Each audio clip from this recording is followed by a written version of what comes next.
We're here today with Jihad Jami, leader of the It's Okay to Tell campaign and founder of BreakTheCycles.net. What is the Islamic view of sex? What is the Islamic view of sex? Well, in Islam, sex is forbidden unless you're married, which is not something that's unique to this Islam. In most of the major religions, sex prior to marriage is something that is forbidden. So, in our belief system, you must be married before you have sexual relations. So, that's pretty much it. What is your opinion of pornography? My opinion of pornography is wrong. As Muslims, we're not even supposed to look too hard at anyone, specifically the opposite sex. Allah tells us in the Holy Quran to restrain our glances. So if I see a woman walk by me, I'm not supposed to stare at her, or if I'm having a conversation, I'm not supposed to really make eye contact with the female. So we do everything that we can to be modest and to keep ourselves away from sin. So with that being the belief, for you to look at someone that's totally nude and for them to be engaging in sexual relations, that's something that's totally unlawful. It's forbidden. It's not something that I agree with.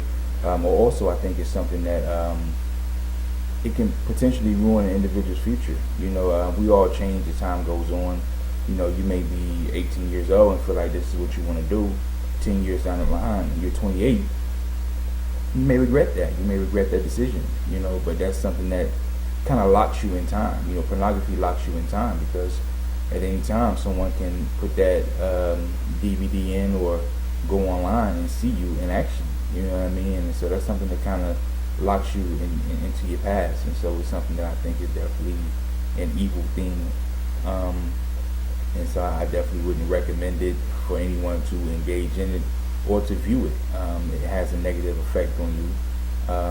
And also, if you're a supporter of that, then you keep it going. If you buy pornography or you subscribe to these websites, then you're a part of the problem because these types of businesses couldn't exist without the consumers. At what age do you think someone is ready to be sexually active? At what age is someone ready to be sexually active? I think at the age that they're ready to be married. I think it varies according to the individual. Some people feel like, you should be 18 before you get married, 21. Some people think you shouldn't get married till you're 25 or until you graduate from college. I think it varies by culture, your upbringing. I'm for young marriage. I have no problem with an 18-year-old getting married. I'd rather see an 18-year-old wife or 18-year-old husband than to see an 18-year-old baby mama or baby daddy, someone that, has children but they don't have that support at home.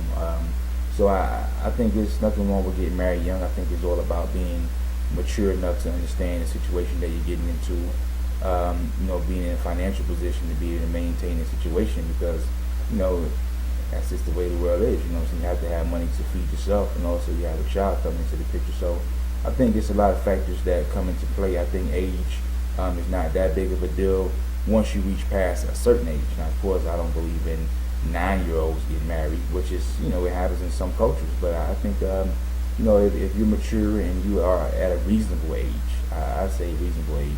For me, I would say at least 18, But, it could be younger, but I say 18 is something that you can start to consider. But preferably, I don't want any of my children to marry until they are at least finished with their schooling as far as college. But if they do get married, I hope that it doesn't interfere with them pursuing their future. So I think it just depends on the individual.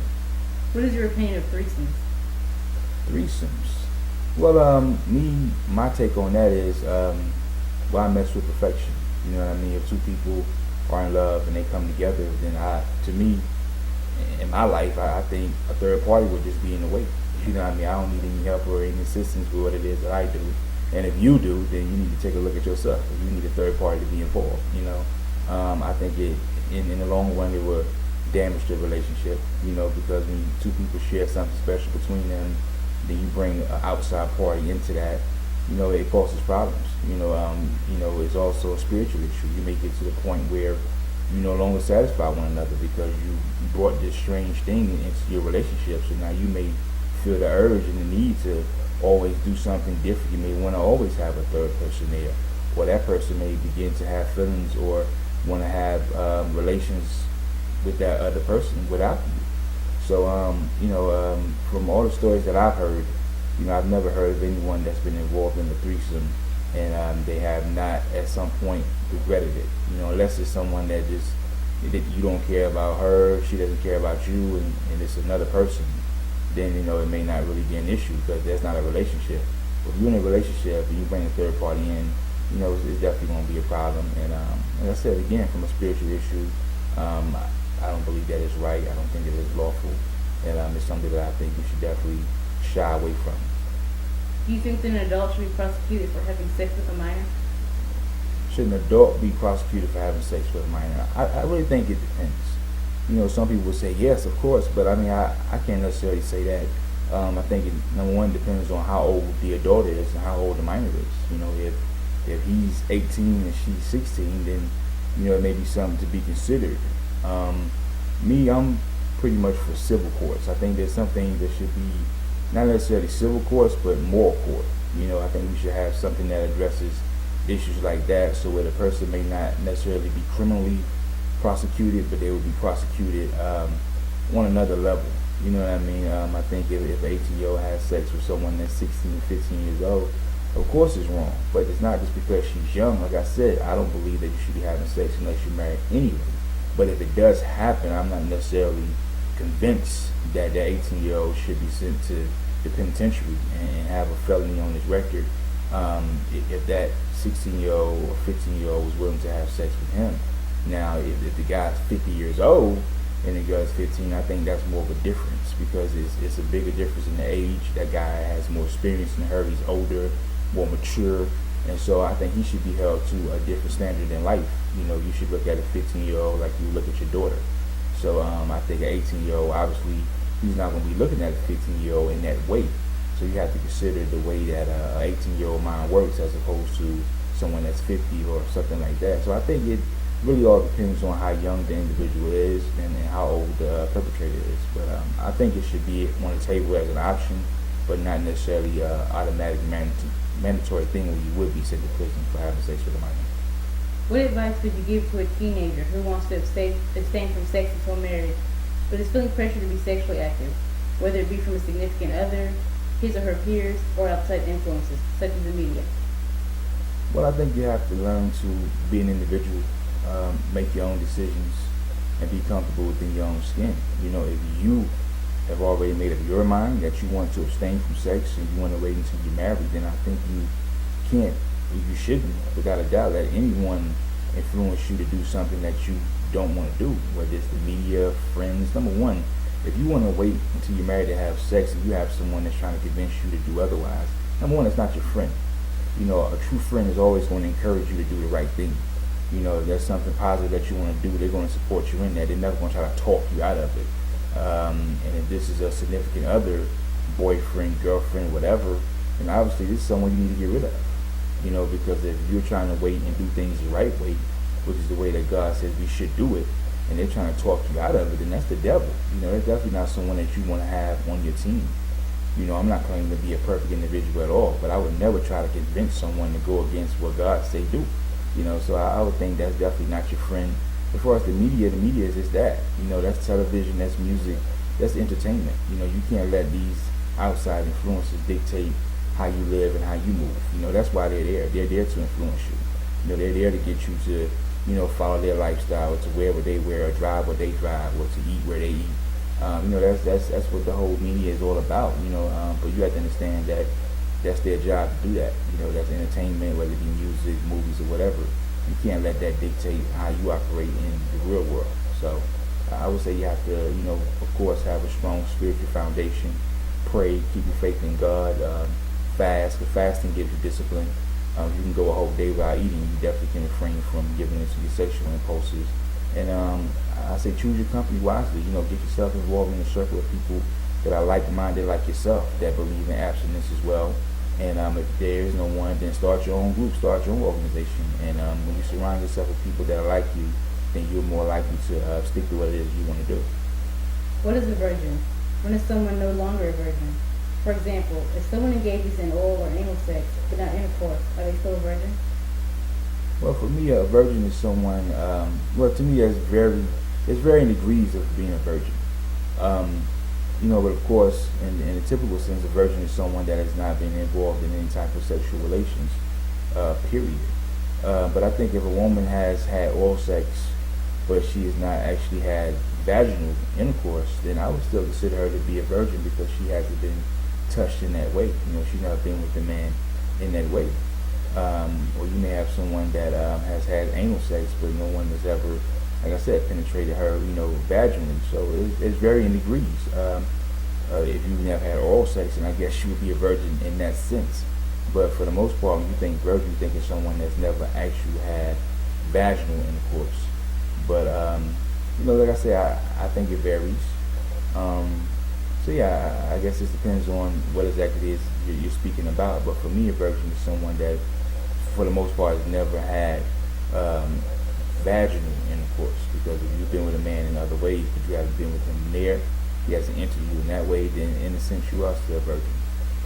Can someone take back their virginity and become a born again virgin? Well, I've heard about that. I've heard of people saying that they were born again virgins. I think it's possible in a sense. Of course, physically it's not possible. I mean, once you've engaged in sexual relations with someone, then you've done that. There's no way of being able to reverse that. It's already a done deal.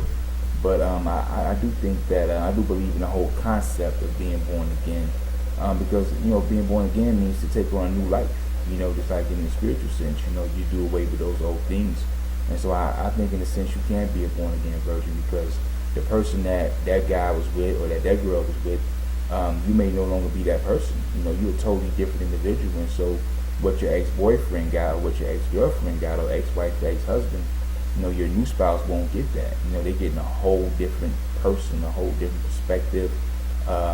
This a totally new you. So I think it's possible to be a born again virgin, and and to experience sex as if you never ever had it before in your life. So yeah, I definitely think it's possible. I think it's a good concept, because some people feel like once they do it, they can't go back. I've already done it, so there's no need in me trying to practice abstinence now. So I think if you've done it, you regret it, or you want to turn a new leaf, then I think the whole born again virgin concept is definitely a good concept, and one that I definitely support.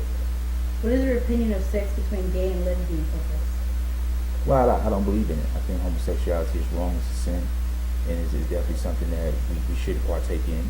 Even in the Bible, it says be fruitful and multiply. Men and men can't multiply. A man can't get a man pregnant. A woman can't get a woman pregnant. So you can't multiply, you can't reproduce. If everyone was gay, then mankind would be extinct, because we wouldn't have any reproduction going on. So definitely, in order for us to survive, you must have heterosexual activity and not homosexuality. That's just sensuality, and it doesn't produce. And lastly, what advice can you give to someone who is addicted to pornography but desperately wants to stop? Well, you have to pray about it. When you're addicted to something like that, it's a very powerful, very strong force. And, it's not something that you're going to just be able to stop cold turkey. You're going to need God to help you with that. It's something that you can definitely overcome. People overcome addiction to drugs, food. So definitely, pornography is something that you can overcome. You just have to be serious about it, have a strong resolve, and stay away from those type of things. Stay away from those websites and television shows that, is heavy on sexuality and sexual content.